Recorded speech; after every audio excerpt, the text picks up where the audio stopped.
Welcome to Co-op Comedy. This is Ruben Acosta, and with me as always is... Mike Ellison.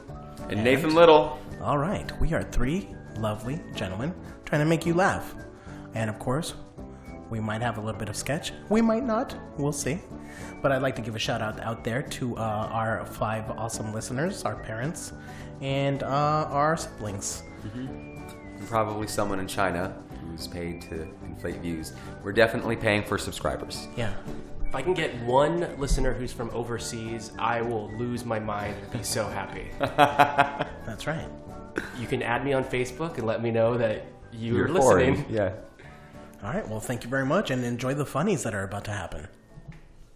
In college, I played bass in a band, and I was like 19, and I thought it was like hot shit. It was kind of like a rock and roll band, and I was playing bass for the first time. I thought it was like cool or something. And we played in a house party, and I got pretty drunk, and they were like, let's jam. So it was like these people coming together before the set to just party, and I started playing harmonica, but I was rocking it, and for some reason I decided to like stand on the drum kit, and I slipped, and then like there was like this like sharp thing that was sticking straight up, and it went right into my shin. I like pop off, and it hurts, and it just like pops blood out, like because there's like a 1/4-inch opening, and all I had in my backpack was red swimming trunks, so I just wrapped it around like tight, and then I played a full rock and roll set, and I remember going to the keg like 3 times to fill up my cup, and then I had a bike home that day, and I had a really crappy bike that was missing a pedal on one side.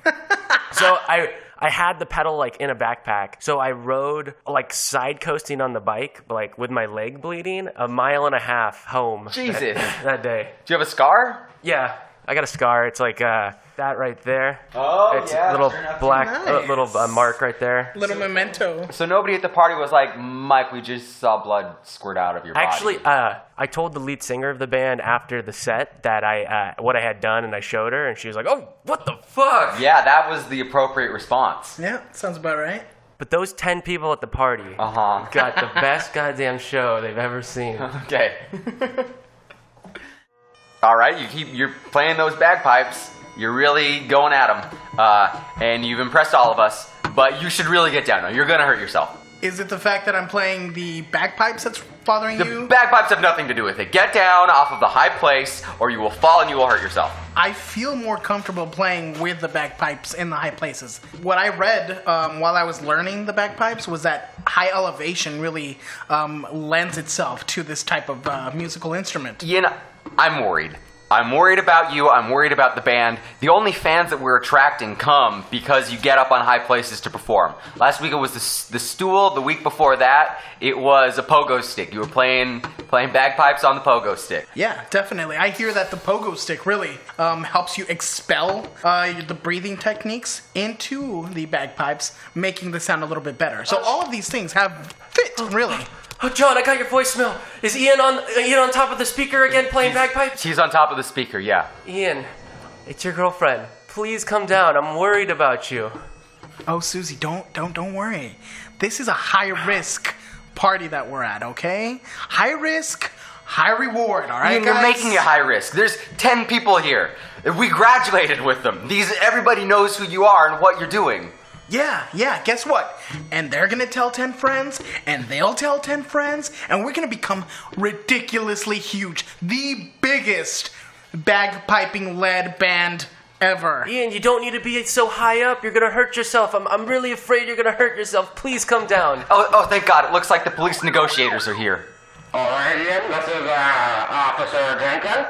I need you to come down immediately. I have a couple of demands first, okay? First, I want you to get me a record deal, okay? Second, I want you to tell 10 friends, obviously, okay? And then bring them in. And then I might consider coming down after a badass rock and roll bagpiping night. Can you do that? We could see what we could do, but... Oh, Ian, don't hurt me. Oh, Ian, put the knife away. Oh, God, he's taking his girlfriend hostage. That's right, guys. Look, it can be theatrical, wink wink, or it cannot be theatrical, but you're gonna meet my demands, Officer Punk. All right? Ian, look at this. I'm taking out my cell phone, and I'm sending your band camp to 10 friends right now. I'm sending them your band camp. Put the knife away, and please give the girl over. Jason, we're gonna make it big, buddy! I don't want any part of this, Ian. But you're the one who introduced me to bagpipes. It's all on you, buddy.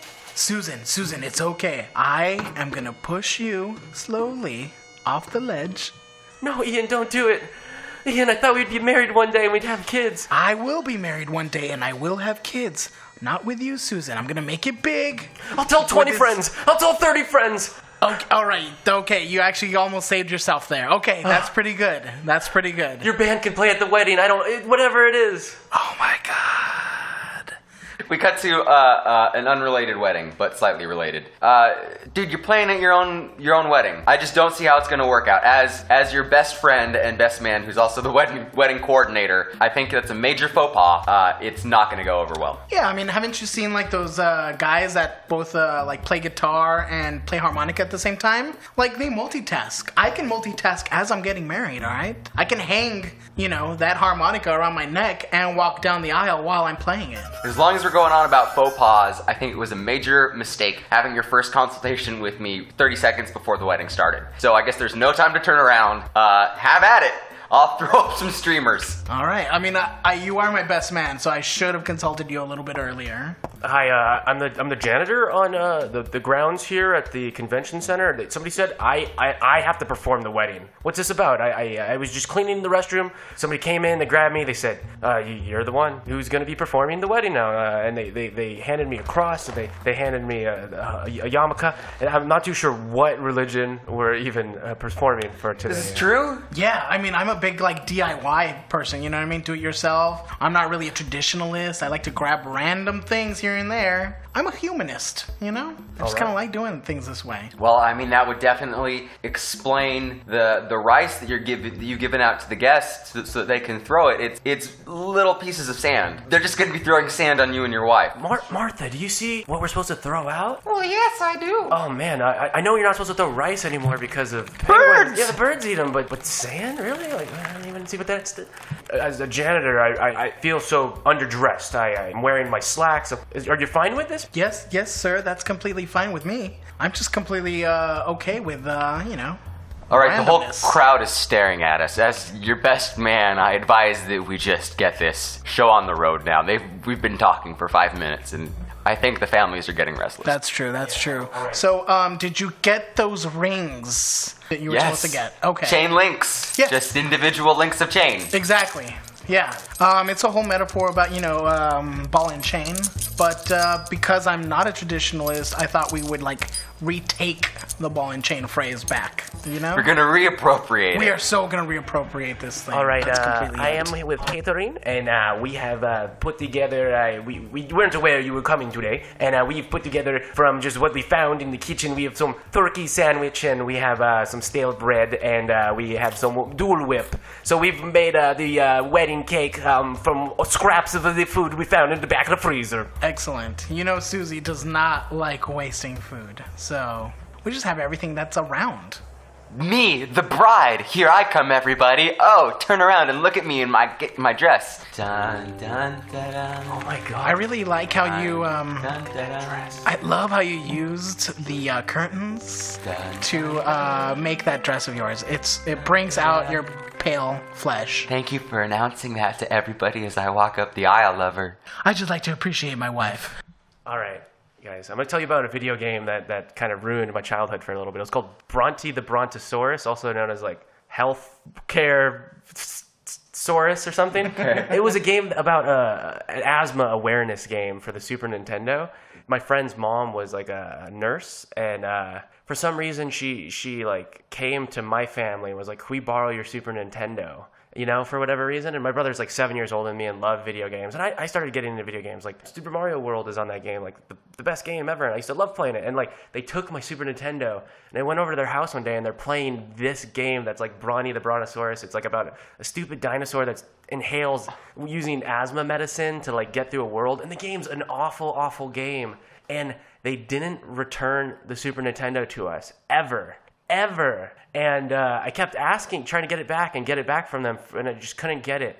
a bunch of years later, I was over in their house, like looking in his mom's closet, just for whatever reason. We were in there, and we had found porn in there one time that was like kind of like told you how to like have sex. It gave you like how to. I remember there was like a monkey style, and it was like it was like a doggy above kind of thing. Kama Sutra book, yeah. It was so weird, and I remember watching that. Anyway, we were in that closet again, and there was a brand new Super Nintendo in there, in package. What? And I was like, "What's Brand this? new? What's this about?" And they were like, "Oh, we were supposed to give that to you for Christmas to give you back your Super Nintendo because yours ended up like at this like weird place somehow." Weird. Oh man, that game ruined my life. So is it because... So wait, they waited years to get you... They never gave it back, and So then they forgot they bought the new one? they forgot they bought the new one, and it was just like sitting in the closet. Did you took it home, right? No, they were like, "Oh, I'm gonna play that now," and I was like, "But that's mine." And they're like, "No, that's like your brother's or some shit." Dicks, that's I know. horrible. That's incredible.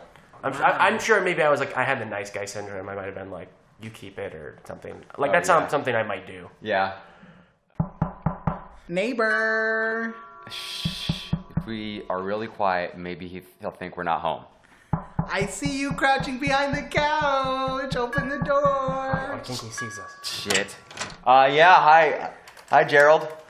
Oh, no need to touch the screen door. Let's just go ahead and leave that closed. All right, I'm sorry. Excuse me. I actually ran out of sugar. I'm making Kool-Aid for the boys. And, I was hoping I could borrow a cup of sugar. You put sugar in your Kool-Aid? Yeah, because it tastes horrible without it. Yeah, that's pretty tough. We only have turbine, like the alternative sugar. I'm sorry, I don't know if that's. Oh. Yeah, our low sugar fat doesn't taste very good. sugar. It's low-calorie sugar, Yeah. so it'll probably not make a Kool-Aid You know taste very what? good. Any kind of sweetener works for me. I will take some sweetener. Look, we're not going to give you the sugar, okay? Honey, I'll go get you a cup, okay? I'll Yeah, be right. please, thank you. I'll be right back. I'm sorry to be a bother, Thomas. Shut up. Oh, wow. Wait till you get your sugar and get out of here. Oh, okay, all right. I won't antagonize you any further. It was only 3/4 of a cup. It looks like 3/4 is here you go. completely fine. Thank you. So we got- And while I'm here, I fucking knew it. I don't want to make another trip, and I just thought of this last minute. Uh-huh. Yeah, we're actually out of Kool-Aid. May I borrow some Kool-Aid, please? Well, no, you can't borrow some Kool-Aid. It's like this every single week. You're like, how am I supposed to make lunch for my kids? Honey, no. Let's be good neighbors, okay? Jesus. Okay. Yeah, if I have anything you need, and if it's in store... You don't have anything. I'll be right back. We I'll go to need- the In kitchen. case it is, though, and you do need it, I would be glad to give you it. The most useless things. I'm sorry, Thomas. I wasn't born with a spoon in my mouth. All right, okay? here's a silver one Here's at the that. Kool-Aid. I have already the pre-made Kool-Aid. You just take this pitcher with you and bring me back it when it's clean. You know? Oh, Mary, So it's you were pre-made. lovely. So just go ahead and give us back our turbine. Yeah, you know what, though? This can actually be used for something else that I'm making right now. What I'm currently making, Oh, I didn't yeah. want to make muffins. This is why I wanted us to hide. before I go, I have one last request. God. My wife is actually is out of town right now, and I have urges. This is a little embarrassing. Daddy, can I? I'm so thirsty. Can I get some Kool-Aid? We don't have any Kool-Aid left. We gave it to our stupid neighbors. Get some water out of the tap. Can I have some Kool-Aid, sir?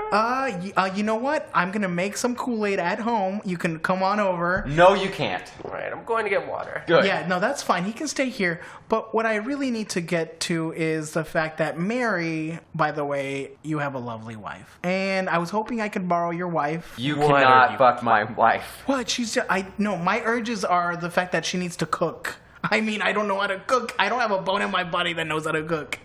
And then, of course, she could give me like a handy afterwards, because I need that getting done. We cut to a master bedroom. Honey, the gala ball's tonight. I want to make sure we're really dressed up. So why don't you go back and grab that dress that we wore, back at the 67 World's Fair. Ooh, the World's Fair dress. Yeah, I think it's in the closet we rarely use. You think I should show that much skin? I think so. So I think you should nip on over to our mystical closet that we only open up You once remember- every 14 years. You remembered it's our anniversary. Let me go into the closet and slip into that. All right, let me know if you need a torch. I know it gets kind of dark in our mystical closet. Oh, God, why is there so many cobwebs? I thought you cleaned this, Harold. Once every 14 years. Like I said. Gerald, 14 years? Mistress! Mistress! Oh, my God! That's just Igor. I've got that dress that I heard you discussing. Oh my God. Who is this guy? Igor, he's always in the closet listening to all of our conversations just on the other side of the door. I really If haven't I been hear in here in a noises, while. I walk away. I'm not that kind of guy. He's not a creep. I really should clean my things up more often. All right, here, hand me that. Okay. Here you go, mistress. You look lovely in that. Help me zip up. Igor? I can't reach the top. Gerald, can you? Yeah. Oh, thank you. There we go. Thanks very much, Igor. Could you be a doll and grab me my cufflinks? Yes, master. Yes. Okay. It's hanging off of the skeleton. Hanging off the chains. I'll be right back. Honey, the neighbors are already putting up Christmas lights. Can you believe it? Earlier and earlier each year. I know. We're gonna have to go into our extra secret closet that we open up once every 2,000 years and pull out all the stoppers on our decorations. We have all this closet space. You made me put all my socks in a drawer. What's this about, Gerald? We have a 2,000-year-old closet? We have a 2,000-year-old closet. This house has been in my family for a long time. I thought you knew all this when you married into my family. We've got some quirks. I guess I just didn't see it behind that mirror there. That's right.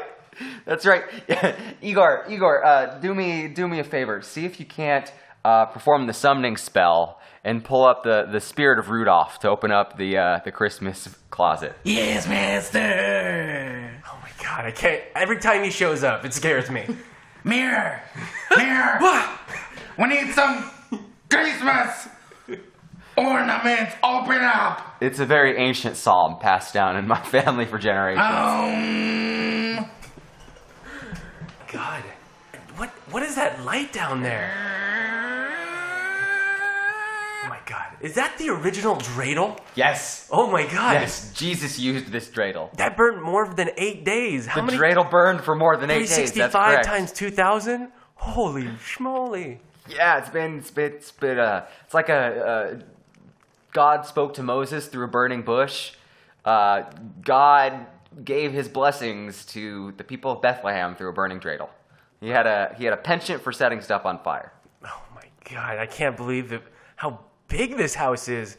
Think about how much it would sell on the marketplace with the space alone. You shut your mouth. This house has been in my family for generations. We are never going to sell this house. I don't care what the property tax is. This house stays with us. Gerald, I know I don't want to live in New England all my whole life. You know I want to live on the West Coast. But, all right. You know what? I'm moving. I'm packing my stuff up. I'm tired of this. There's so many secrets that I don't know about. Whoa, that took me by surprise. That brought me by surprise too. That was crazy. Thank you, Igor. Thank you. Don't mind me. Igor, pack my things up. Igor, do not pack her things up. I'm so confused. Mr. and Mistress. We are a loving family with many closets, most of which contain skeletons. One thing that we are going to do, though, is stay together. See, this is what I'm talking about. Figurative skeletons, okay? I know you have like figurative skeletons, but these are literal skeletons in the closet. Stop right there. That's why I'm leaving. Take your hand off that doorknob. Take your hand off that doorknob. Why is it locked? If I can interject some perspective here, let me give you a tour through the other dungeon that only gets opened every 4,000 years. That's yes, right. Long-living family here. Yeah. There is something about Igor's voice now that is very calming. The last time I will follow him into this last closet. Let's see what's in there. The last time this was open, the pyramids were being built. It's very true. Now, if you... That was fast, Igor. I am a quick study. It happens. Now, if you look to your left, you will see the original Carmichaels. All right? This is great grand Carmichael, Mistress and Meester together. They are buried together. Mm-hmm. Funny enough, hanging off of chains as well. That's just a goddamn tomb. Yes, all of my family's buried in here. Look at all this gold. Look at all these riches. I did not know. And we can never touch it. We can never use it. Never touch it. It is Not- cursed. it's It is cursed. cursed. No, I wanted to sell one of those things on eBay. I'm sorry. This is. I thought you knew this. Getting involved with my family. We've got a lot of weird quirks. We're kind of like if the Indiana Jones movies had a family, that's the family we are. God, one of these days, I'm going to talk you into selling all these items. Welcome back to QVH, radio's finest home shopping network. Here we have a lovely collection of cursed family memorabilia from the Carmichael family. I know that this being a radio show, there are no pictures that you can look at of this lovely jewelry, but I'm going to do my best, as I always do, to describe to you, fine listeners, these very lovely items. So the first items we have are a set of emerald earrings that were owned by Cleopatra's sister. And they were cursed, as all items in the sale are today. Everyone who wears these earrings will be incontinent for the rest of their life. Hold right there, Hank. Some translations of the text say it's not your whole life, but just 4 years of your life. You'll have pure agonizing constipation, vomiting, and all sorts of bowel movements. Well, there you have it, folks. Seeing as how there's a little ambiguity with this item, we're going to go ahead and start it out at $13.43. Oh, $13.43. That's a low price for such a major curse. You're really getting a steal here. Remember, shoppers, if you call in today, we will be happy to throw in our complimentary spider protection charm that will protect you from the spiders, which come with all of these items that we are selling today. Are you saying that these people get free spiders in every order? They get free spiders. Not only do they get free spiders, they get a free charm to protect themselves from those spiders, because those spiders are not friendly. They are not friendly spiders. All right. Let's see what we have over in the jewelry department. Show us. These two earrings were in the jewelry department, but there are several jewelry departments. Let's go to the other jewelry department. Well, thank you very much for coming my way. This is Tom Jeffries. Oh, our pleasure, Tom. Our pleasure. All right, now what we see here is a set of finger traps. Striking. All right? That's right. Now, inlaid, it is silver. Now, there is scripture on here. Oh. And of course, it is in Aramaic. Now, this did belong to Judas. That's right, Judas. And he did not purchase it Judas. for 13 coins. well known for his eccentric collection of magic tricks and little knickknacks. That's right. Devoted knickknack collector. Now, it is said to be cursed. Now, you are correct. Every single item in this vault is cursed. Now, it can be used not just for finger traps, but it can be used by lovers. 2 male lovers. Mm-hmm. Well known. Penis well known. traps. Judas loved a penis dock. Loved a penis dock. He did. All right, guys, it looks like we have to go to commercial, but stay tuned because coming up we have werewolf eyes that can turn you into a groundhog. We have a amulet that can make you into a mummified priest, and we also have a jeweled ruby that can make your mom die instantaneously. So stay tuned. We cut to 2 teens being picked up at the end of a concert by one of their mom. And how did you guys enjoy the show? Oh, it was good. It was ridiculous. Yeah, I bet it was. I remember my first show. I went with Stephen Jones, and he was so Twitter-pated. He touched my hand, and he turned beet red. I can't. Wait, what did you say? Twitter page? What? Twitter pated. You had a crush. Oh. And it was just the cutest thing. I'm sure you guys had a great time. What exactly was the name of the band again? I don't want to mispronounce it, but it looks like Pussy Vice. Pussy Vice, yeah. That's correct. They're a German band, Mom. Art activism. They're all about feminist and new ageism, you know? Okay, I see. And what was the music like? It was like vagina mumblecore. Denise, if I could just have a quick second with you, it's a good thing I'm gonna just put up the barrier between the front and the back of this car. Okay, give me 1 second, Billy. Yeah, Mom. I don't want you hanging out with boys who listen to vagina mumblecore. That's what's in, though. okay? Not just boys listen to it, but boys and girls. It's not a gender thing, Mom. Get with it. Okay. I don't want to stifle your youth. I'm just a little concerned, but I'll put down the berry. Okay. You're clean and you're mean and your hair is on top. Oh, hey, what's up, guys? Sorry, Hey, I had a sorry, song we stuck in my head. just had a little woman's gab. That's You know how it right. goes. Yeah. That's all right. All right. Yeah, give me a kiss. Whoa. Whoa, excuse me here. Hey, whoa, I'm sorry. This is my car. I'm driving this car. This is my daughter. Yeah. The only one who will be kissing my daughter is me, her mother, and in a familial, non-romantic way. But she's my We know. girlfriend now. And it was very Aha. chaste. It was just It better half be. lips, It half better cheek, be. Mom. It better be, young missy. You know what Pussy Vice says? They say, those don't kiss, diss, and get in front of the vag lips. That's Well, exactly I what they never- say. It's a metaphor, Mom. Look, It's our maybe song. maybe I can't keep up with you guys, okay? But it just seems like you're moving awfully fast for a couple of 13-and-a-half-year-olds. Let's just drive in silence. I'll put on the CD from this show. All right.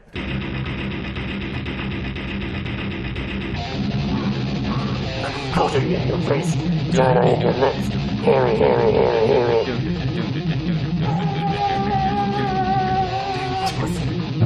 Vagina. Oh, God. Dude, okay, sorry. I've got to turn this off. We're going to put on some Rappy or something. Because maybe I'm old-fashioned, but this is just a little bit too much for me. You kids should be listening to music about, like, skipping in the parks or something. Those guys talk about good stuff, like taking women out on dates, and they're straight edge. They don't do drugs. They don't eat meat. They're all vegan. It's the perfect thing. They're artists. You don't get us. See, the band that you're describing sounds just fine. The band that I just heard was talking about hairy pussies. Yeah, hairy pussies is a metaphor. That is a metaphor. It's for living your life the way it is, embracing your body the way it is, without having to succumb to society's standards about what male and female bodies should look like. See, your Really? daughter gets it, you old meatbag. Really, all these... Okay, first of all, that is very impolite. Second of all these songs are metaphors. What about this one, track 3 on the album? Literally, I want you to go out and kill a rich person.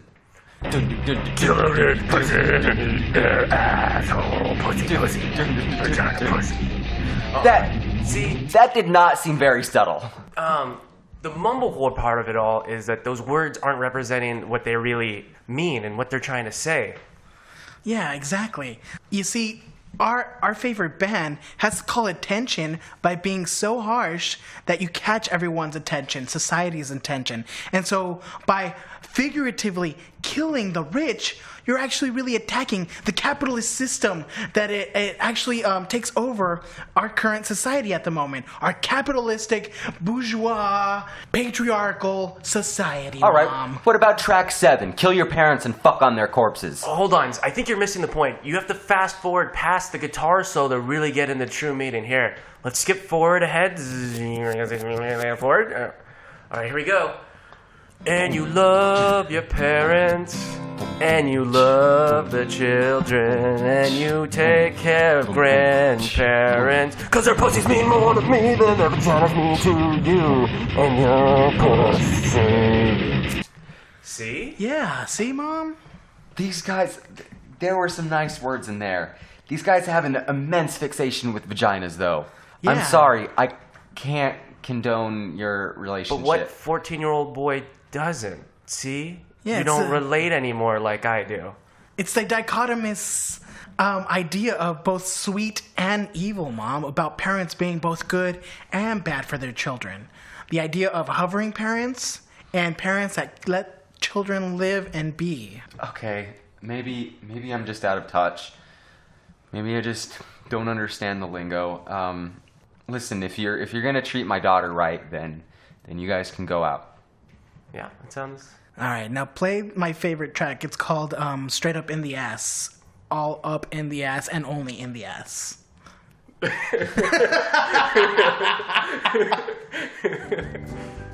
Well, I hope you enjoyed this episode. There is more to come, so keep listening, subscribe, tell your friends.